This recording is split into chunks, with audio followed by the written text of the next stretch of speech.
6th grade meta update time. Dr. Durpin says, we had a fun tournament this month. Round 1 has Soul Mirror with the kid accidentally doing a Ground Viper.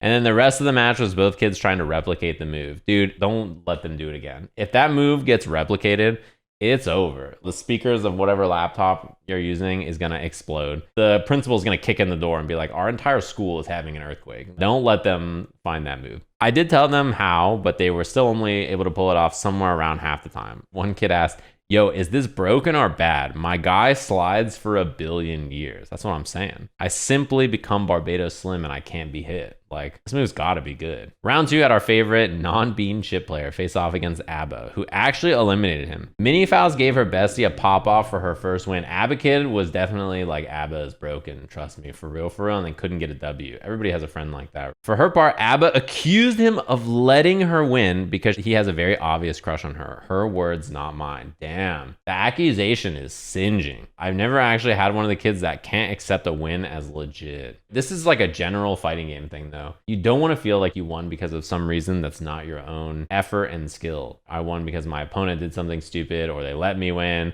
or they got hit by some stupid thing that shouldn't work. Like, this frustration is definitely palpable, but you got to accept the W. I've had plenty of sore losers and kids that pop off too hard to win, but the disparaging of their own win is a weird one that I don't see that often. Yeah. After a few less eventful matches, we had Ukrainian Potemkin step back up. His dad said that they've been playing together at home. The practice shows. We're getting anti-air heat knuckles with the extensions, strings that lead to knockdowns. He's getting spacing down, doing hammerfall breaks to get in and threaten you.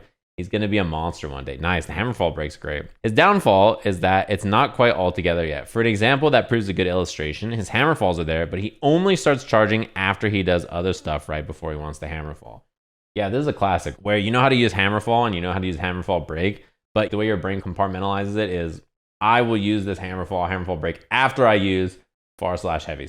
You don't think to do it in neutral, or you don't think to do it staggered timing or in different spaces. This is a really common thing that fighting game players struggle with. You don't think about how to use the move outside of the box that you put it in. I'm not surprised. This is a problem for a beginner player for sure. He has a coherent game plan, but the implementation of it is still spotty and awkward at times. Additionally, you can tell that he's thinking more than most of the other kids about how he needs to respond to their stuff, and the relative inexperience makes some of his reactions slower than he'd like. When you start trying to take the game serious and you start to try to think to yourself, okay, what do I actually need to do to beat this or that or this? You have to delay your decision making slightly because you need to think, they're using this move, what beats that move? While your opponent is not thinking that, your opponent is flailing. This is every game. They are just doing everything snap reaction as fast as possible while you have to process and then make the choice. Over time, you will not take as long. And in fact, your level of play while not thinking will be better than everybody who is just autopiloting and just doing whatever, right? But it takes time to get there. This is really normal for fighting games and every skill. The minute you decide to take it serious and you start thinking, your brain's going to slow down a bit and it's going to take a second. He kicks the teeth out of most of the class and he has Mini Faust sweating now. Damn, Pot versus Faust? You got the Faust sweating? You're on the right track. Next round was Axel Milia. The Milia player was jumping way too much in round 1 and Axel was able to anti-air her until she died. When she died, he just looked at her and told her, jumping kills you. Milia proceeded to not jump a single time in the next round and still got fucking killed. It was hard to watch. That's toxic. You ever just have somebody be like, if you just do this, it's really good against my character, and you go to do it and then they do the counter? Like, this Axel player just gaslights. On Friday morning, Mini Faust came to me and said that she had new tech. Oh shit. I asked what it was, but she refused to answer the question. Save that shit for nationals. STSFN. Just write that shit on the blackboard and be like, all right, today's lesson. So the tournament goes on as normal and she takes round 1. Her next round is against Axel. She almost lost that one because she got mad at the counterpoke game. His giggling at her did not help her mood. Damn, this Axel player is going places. True zoner player energy. Round 2 ended in the good old 1 pixel standoff. Both kids at 1 pixel of health just holding down back. Mini Faust started moving and Axel did a low, but she went for jump 2K. Jump 2K is a different beast in plus R and Exer. This move is so good. It was a tense round. The second round, though, she was in his head. I think he was still mad about round 1. Classic. Gotta shake it off. She gets to me and still hasn't used her new tech yet. At one point, she hits me and goes into pogo, but as is one of her biggest current struggles, does not get the flower timing right, but still autopilots into going my way. Going my way, for those of you who don't know, is the follow-up off of pogo that Faust can do. It's his knockdown. It's like his main combo ender. So I block and get ready to punish, but then there's a tiny blue flash and I get to feel such pride in my heart. Damn. This kid just FRC'd a screw up. That's powerful. Recognizing, I messed up. It's time to use the Roman cancel to save myself from this scenario. And the understanding that meter being used to make an unsafe mistake safe is a good idea. I'll admit it that I popped off for her a tiny bit right there. Then she immediately went for a raw 6H when she was right fucking next to me. Kids these days. Probably trying to throw. True. Where's the throw OS? That's the extent of the tournament stories, but I have a couple of other things. Next month, I'm probably going to have them remake the tier lists. Nice. And then I'm considering showing off Dustloop early this year because some of the kids are getting a little discouraged by Ukrainian Potemkin and Minifaust's current dominance in the metagame. Additionally, next month, the Plus R Club is returning. Nice. So Friday night will soon be a Plus R night at the elementary school. There, I can really get some tech distributed more effectively. It's a good call to audible a bit and show off Dustloop early and start getting people to learn it because it's not unlikely that these kids could like look up the game and just buy it and play it and like actually learn. So if the playing field is kind of mismatched because one of them is like, you know, played some Street Fighter and some other games in the past, and then Minifaust has, you know, older siblings that played before, so like kind of has a leg up. It's probably worth just like giving them something to dig their teeth into and learn so that they can try to catch up to everybody else. For those of you that remember last year's group, I got an email from Justice Gal a couple of weeks ago asking me if I ever played Skullgirls. That's funny. Turns out she's been getting into that game too. Yeah, that's Peacock 100%. Peacock, Robo Fortune, and Big Ban. Somewhere out there to kill Sage is just like, nah, bro. Damn. This is the next generation. 23ers? Yeah, it's true. Well, technically 2022ers, but you get the idea.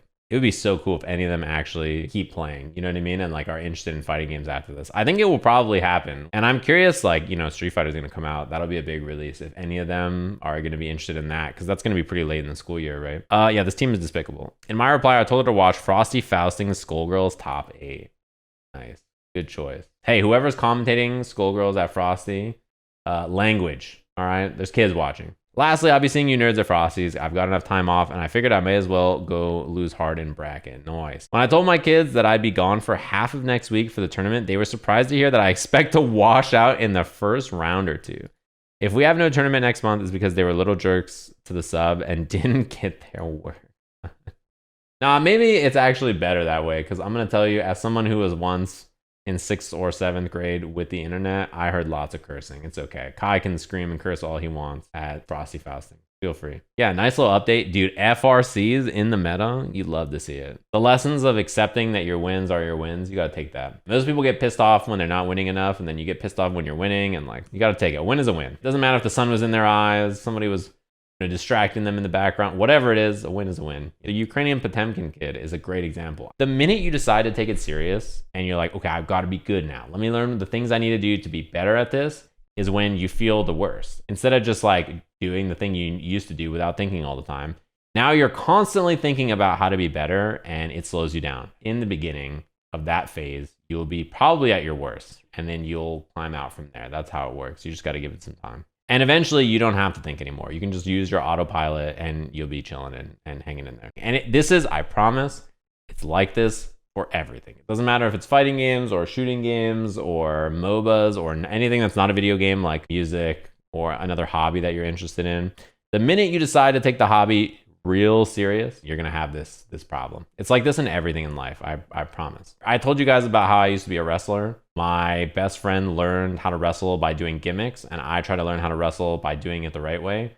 And our first years of wrestling, he was so much better than me in the first year. And I got my ass beat for a whole year. In fact, I think I won one match out of like 30 something matches I wrestled in the year. The next year, I was so much better. And in my sophomore, junior, and senior year as a wrestler, I did great. I did really well. I think the 6th grade meta updates are always really fun to read. It's like the most common examples of all the pitfalls beginner players struggle with. You reflect and you're like, hey, that was me. I was the exact same way. Everybody's been there at some point. Listen. Juno said he beat me in a boxing match.